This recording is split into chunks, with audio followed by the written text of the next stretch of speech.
Oh, really? Beautiful. I love that. Right there at the base of the Presidio? Yeah, that's cool. All right. I don't know why that won't go away. Oh, there it goes. Okay. Hey, guys, we're looking at example number 3 now, and it says you plan to divide the 120 players in a baseball league into teams with the same number of players. Okay. Now, it says use a verbal model to write a variable expression for the number of teams if you know the number of players on each team. What did it just ask me? I mean, I'm already doing some math in my head. I'm already thinking, okay, I'm going to divide 120. I'm going to do all this. But it didn't ask me to do that. It said write a verbal model. Use a verbal model to write a variable expression. Guys, a variable expression, very simply put, is just an expression that has variables in it. Okay, so you may have something like this that we had in the first problem. That's a variable expression, right? We also had this. That's a variable expression. We had this. That's a variable expression. A numerical expression is something with only numbers. That's a numerical expression, right? They want us to write a variable expression that represents this type of problem, okay? So let me ask you something. I'll call on some people here. Let me get this out of the way.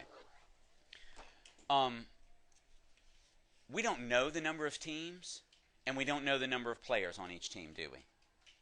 Okay? So if we don't know a number for it, we're going to pick a variable, right? So Nicholas, will you pick a variable that stands for the number of teams?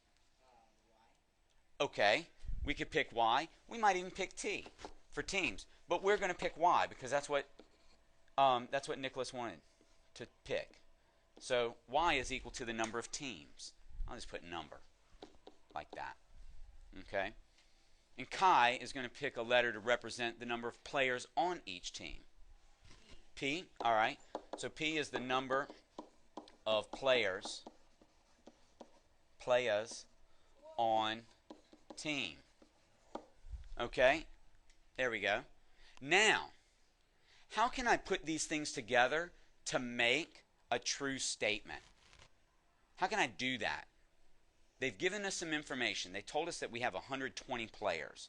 What would I do with that number and these variables to make a true statement?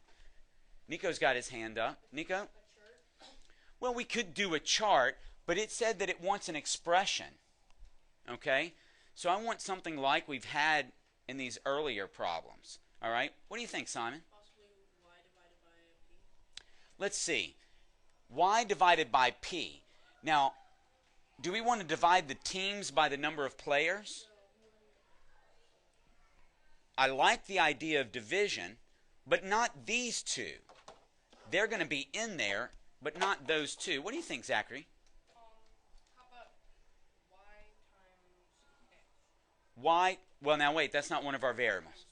Y times p. So the number of teams times the players on each team, what does that equal?